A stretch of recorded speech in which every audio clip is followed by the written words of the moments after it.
جس انسان کو مرنے کے بعد فرشتہ ثابت کیا جا رہا ہوتا ہے، حقیقتاً دوران زندگی اسے کبھی انسان بھی نہیں سمجھا جاتا۔ کچھ لوگوں کو پچھتاوا بھی نہیں ہوتا اور ہم سوچتے رہتے ہیں کہ شاید کسی وقت انہیں احساس ہوگا اپنے منفی رویے کا، لیکن ایسا نہیں ہوتا۔ یہ پچھتاوے بھی ظرف والوں کے لیے ہوتے ہیں۔ بیس لوگوں کے پاس صرف اپنا آپ ہوتا ہے۔ کسی کو اپنے جذبوں کا رازدار بنانے سے پہلے سوچ لیں کہ جب راز دل کی سرحدوں کو پار کر کے دوسرے کی سماعتوں کے شریک بن جائیں تو کئی بار اپنی حرمت کھو دیتے ہیں۔ کون جانے سننے والے کا ظرف اتنا بلند ہو بھی یا نہیں کہ وہ آپ کے جذبوں کی قیمت کو جان سکے۔ ایک ہی زندگی ہے، اسے سادہ رہنے دیجیے۔ کوئی سوال ہے دل میں تو پوچھ لیں، کچھ پسند نہیں تو بتا دیں، پسند ہے تو کہہ دیں، ساتھ چاہیے تو مانگ لیں، انا کو دور چھوڑائیں۔ ایک ہی زندگی ہے، اسے آسان رہنے دیں، اپنے لیے بھی دوسروں کے لیے بھی۔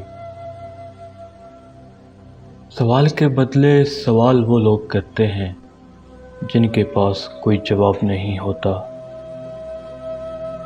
خلوص جہل کو علم سے بدل دیتا ہے اور خود غرضی بڑے سے بڑے عالم کو جاہل کر دیتی ہے۔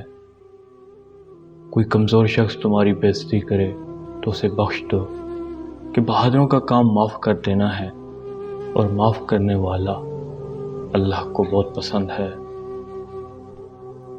جس نے دنیا کو ترجیح دی، اللہ اس کے لیے دنیا کو وسیع کر دیتا ہے۔ جس کے پیچھے وہ بھاگ بھاگ کر تک جاتا ہے مگر اس کا دل نہیں بھرتا اور نہ ہی کچھ حاصل ہوتا ہے، اور جو اللہ کو ترجیح دیتا ہے اس کی دنیا محدود ہو جاتی ہے اور وہ اللہ سے قریب تر ہو جاتا ہے، اور بہت سی لا حاصل چیزوں کا غم ختم ہو جاتا ہے۔ پریشانیاں صرف مکافات عمل کے تحت ہی نہیں آتی، کچھ بطور آزمائش، کچھ تنبیہ، کچھ بلندی درجات، کچھ گناہوں کا کفارہ، اور کچھ آخرت کی تیاری کے لیے بطور یاد دہانی کے بھی آتی ہیں۔ زندگی میں ایک چیز ہوتی ہے جسے کمپرومائز کہتے ہیں، اور سکون زندگی گزارنے کے لیے اس کی بہت ضرورت پڑتی ہے۔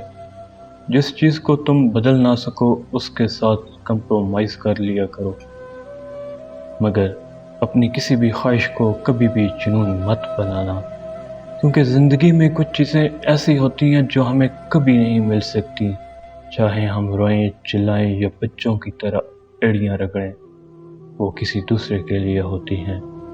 مگر اس کا یہ مطلب نہیں کہ زندگی میں ہمارے لیے کچھ ہوتا ہی نہیں، کچھ نہ کچھ ہمارے لیے بھی ہوتا ہے۔